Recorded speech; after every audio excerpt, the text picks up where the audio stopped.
Vedanta's bold declaration. Dr. Atul Chokshi spoke of the service to God in man and talked about Swami Vivekananda's message of how selfless service to man is indeed the service of God, how serving the Daridra Narayan is equivalent to serving Narayan. Let me begin with a quote from Swamiji, which neatly summarizes the entire spectrum of the soul's journey to enlightenment. Every soul is potentially divine. That is a loaded statement. Divinity, Swamiji says, is in the DNA of the soul. It is a potential that is waiting to be tapped, like a coiled spring ready to unwind. The goal is to manifest this divinity within by controlling nature, external and internal. Do this either by work, which is karma yoga, or worship, bhakti yoga, or psychic control, raja yoga, or philosophy, jnana yoga, by one or more or all of these, and be free. Ultimate goal is becoming free. This, Swamiji says, is the whole of religion. Doctrines or dogmas, or rituals or books, or temples or forms are all secondary details. Swamiji would use the analogy of the frog in the well to highlight the exclusiveness of religions. As the frog in the well assumes that the well is the whole world, so too, when religions believe that their truth is the only truth, it gives rise to intolerance and bigotry. The unique feature of Hinduism, Swamiji said, is that it not only believes in toleration, it accepts all religions as true. Hinduism accommodates all belief systems. We worship Rama, Krishna, Shiva, Hanuman, Devi, all as divine manifestations. The Hindu may be an atheist, for all you know, yet he is as much of a Hindu as his next Hindu brother. All is truth, and the journey of the soul is just about moving from a lower truth to a higher truth, none more or less significant than the other. The Hindu may start with rituals, books, temples, forms. As he progresses, he lets go of these and moves on to scriptural study, contemplation, and meditation. There are three broad schools of Vedanta. There may be many subdivisions, these are the main core essential ones. Advaita is one of them. Advaita, as the name suggests, means two. This indicates two. Dualism believes that the soul is separate from God, the creator of the universe. Ultimately, the soul attains salvation and gets out of the cycle of birth and death. Vishishta Advaita, or qualified non-dualism, believes that the souls are the body of God and God is the soul of all souls. Next we come to Advaita, main topic of today. Advaita means not two. Advaita. Advaita or non-dualism holds that there is only one reality, the pure consciousness, the absolute, Brahman. Then what is this duality in the world that we see around us, you may ask? Advaita says that this absolute, it is this absolute that has become the universe by coming through time and space. Please pay attention, I repeat this. Advaita says that it is this absolute that becomes the universe by coming through time and space. Let's try to understand Advaita with the help of a small experiment. Here is an empty glass container. It's very hazy. The time I took the photo, I didn't have good light, but it is an empty glass container. We see that the glass container is colorless. Now let's fill it up with an orange liquid till it is half full. we can see that the bottom half of the container appears to have an orange color, while the top half is still colorless. We know that the bottom half container is actually colorless. It has merely taken the orange color of the liquid and appears to be orange. When we pour the orange liquid out, the entire glass container gets back its original colorless state.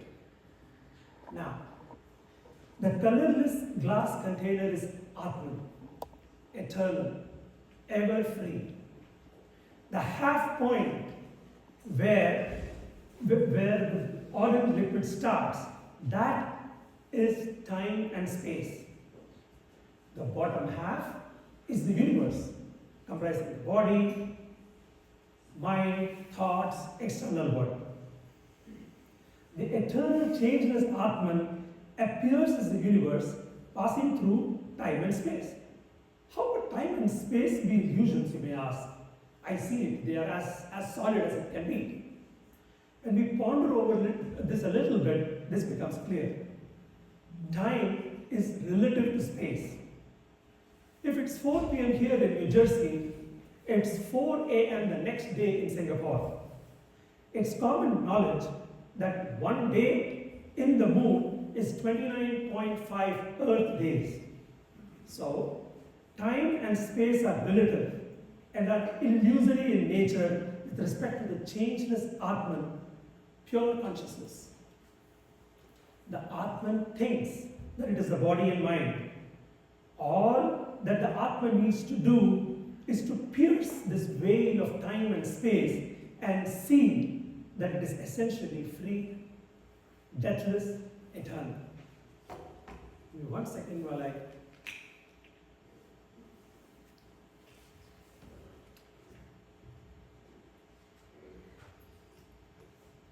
We know of the saying, a picture is worth 1,000 words. A corollary to this would be, a parable, a story is worth 1,000 sermons.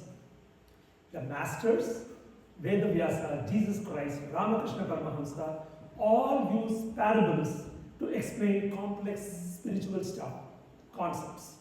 Swami Vivekananda had a wonderful story to explain Advaita, the story of the lion cub and the sheep, the flock of sheep. A pregnant lioness in quest of food came upon a flock of sheep. As it was about to pounce on the sheep, a hunter's arrow mortally wounded the lioness. Before taking its last breath, it gave birth to a cub. The lion cub grew up in the midst of sheep. It would eat grass like the sheep, it would bleat like the sheep. One day, a lion attacked the flock of sheep and to its surprise saw the lion cub amongst the sheep. Taking the cub aside, the lion asked, "What are you doing in the company of sheep? Please do not harm me. Please leave me," cried the cub, shivering.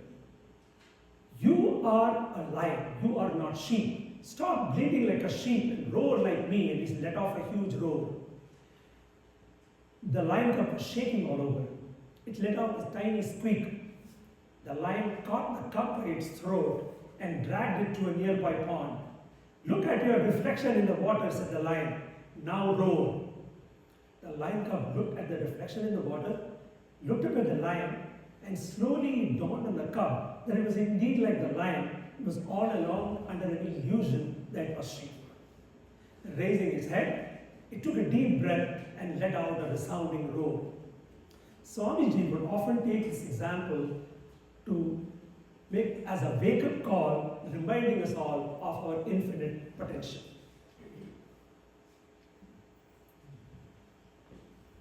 After the glass container experiment and the parable of the lion cub and the sheep, let's turn to mathematics and logic to help us understand Advaita.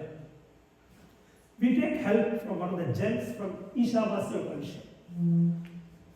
Om Purnamada Purnamidam Purnat Purnamudachyate Purnasya Purnamadaya Purnameva Vashishyate.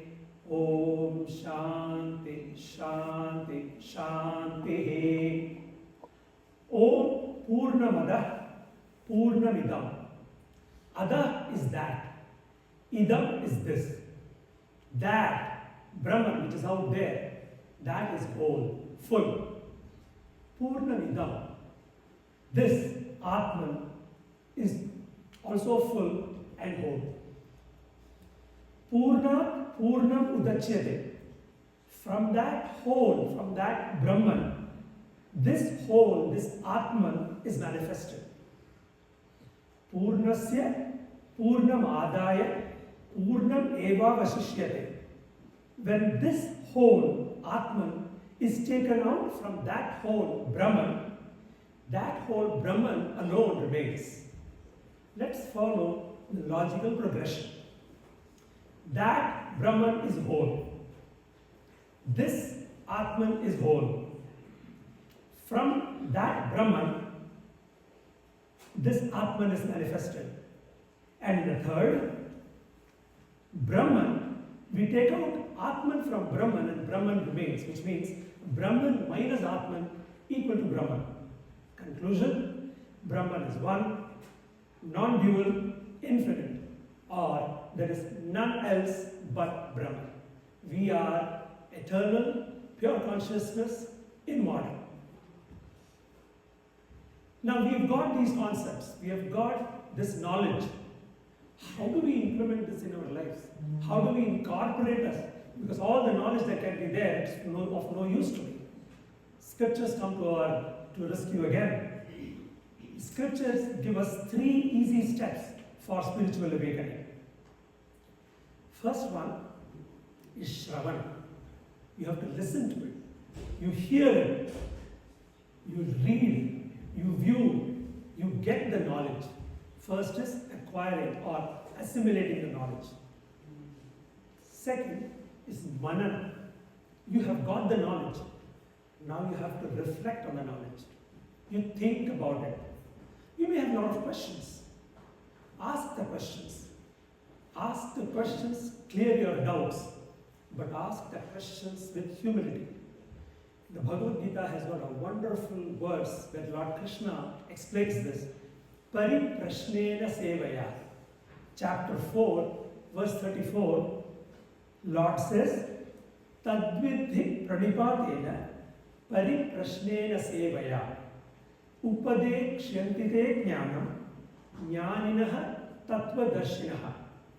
By prostrating and performing service for the wise ones, for the masters, ask your questions and they will instruct you in that knowledge. In the Bhagavad Gita, Lord Krishna gives the divine message to Arjuna. Arjuna expresses his doubts. He surrenders to the Lord. I am your disciple. Please save me. Please give me Sharanagati. And he seeks guidance. So the entire Bhagavad Gita, if you see, is Shravana and Manana. Lord Krishna tells him, Arjuna has Shravana, and then he thinks about it, he asks questions. Not only for Arjuna, for all of the rest of mankind. Now we come to the third one. Nidhi Dhyasana. So you have assimilated the knowledge, you have clarified your doubts. Now there is a stillness. There is no more questions. Now you have to meditate. You have to assimilate the knowledge at the physical, mental, and spiritual level. And you have to transform that knowledge from understanding to actual experiential realization.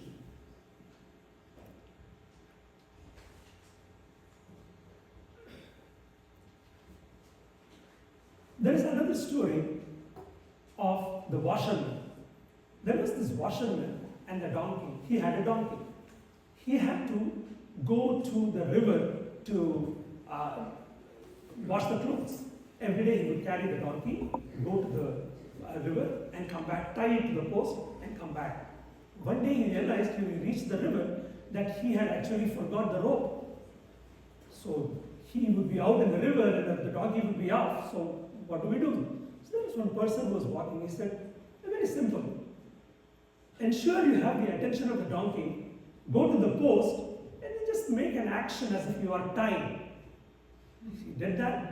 He ensured the donkey was attentive. He went down, tied it, and the whole day he was all over the place with the donkey, was just sitting down as he would do on a normal. Come evening, he said, "Chal," his usual order for the donkey to get up, but it would not. Then he had to look around for the same person who gave him the solution. He said, "Oh, that's no problem at all. All you have to do, the same way as before, ensure you have the attention of the donkey. Go there and make the motion of untying the knot." He did that. He got the attention of the donkey. He untied the knot. He said, "Chal." There it was, lo and behold, is ready back. So we are all like the donkey. We are all hypnotized. We are all hypnotized that we are the body, we are the mind. We need that washerman, a Krishna, or our masters, Swami Vivekananda, to come and tell us, "No, you are really immortal. Your body is mortal. Your mind is mortal, but not you. You are consciousness." Romero La, a Nobel laureate and biography of Swami Vivekananda, said, "Swamiji's words are great music in the style of Beethoven. I cannot touch these sayings of his on the pages of books without receiving a thrill throughout my body like an electric shock. And what shocks, what transports must have been produced when in burning words they issued from the lips of the hero." Friends, I wish to end my talk with a quote from his Parliament of Religion speech on the divinity of the soul. "Hear ye children of immortal bliss," says Swamiji. "Children of immortal bliss, what a sweet and hopeful name. Allow me to call you by that sweet name. Heirs of immortal bliss. Yes, the Hindu refuses to call you sinners. We are the children of God, sharers of immortal bliss, holy and perfect beings. Ye divinities of earth and sinners, it is a sin to call man a sinner. It is a standing libel on human nature. Come up, O lions, and shake off the delusion that you are sheep. You are souls immortal, spirits free, blessed and eternal. Ye are not matter. Matter is your servant, not you, the servant of matter." Thank you.